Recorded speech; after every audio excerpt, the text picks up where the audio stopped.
झूठ बोल रही है इंस्पेक्टर, मैंने ऐसा कुछ नहीं किया, ड्रामा कर रही है। किसको झुठलाओगे सुभान?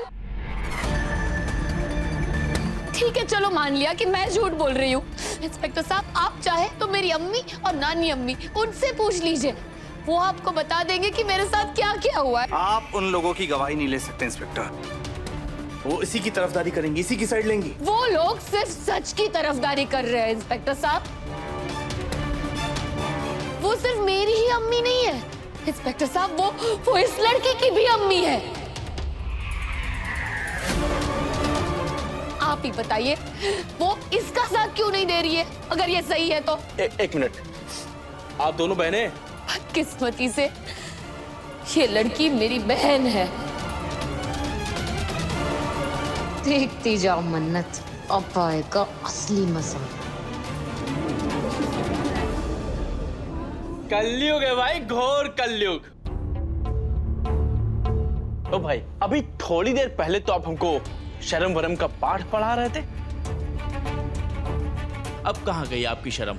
अपनी बीवी की बहन को लेके घूमने में शर्म नहीं आती आपको?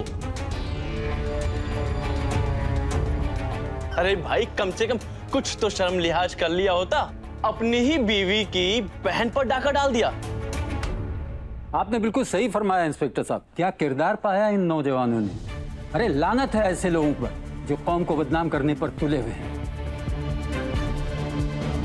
अब तुम्हें समझ आएगा मन्नत कि तुमने सुभान के साथ होटल आकर कितनी बड़ी गलती की है।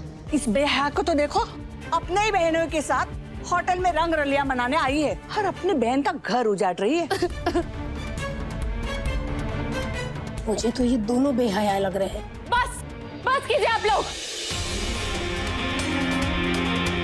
मेरे जो मन मर्जी में आएगा मैं वो करूंगी, आप लोगों से क्या मतलब है? हाँ मतलब है बदतमीज लड़की, शादी से पहले किसी गैर मर्द के साथ गुलछरे उड़ाना गुनाह अजीम है। तुम जैसी लड़कियों की वजह से ही हमारा समाज बदनाम हो रहा है। हम तुम्हें इस पाक मजहब को गंदा नहीं करने देंगे, समझ गई लड़की? आंटी जी सिर्फ इतना ही नहीं, इस लड़की ने सिर्फ मेरे शौहर को नहीं छीना मुझसे, इसने तो मेरा जीना आराम करके रखा है। मैं क्या बताऊं आपको, इसने मेरे ही घर में मुझे गैर बना के रखा है। मेरी सारी चीजें छीन ली है मुझसे, मुझे तो दाने दाने के लिए मोहताज बना के रखा है इसने।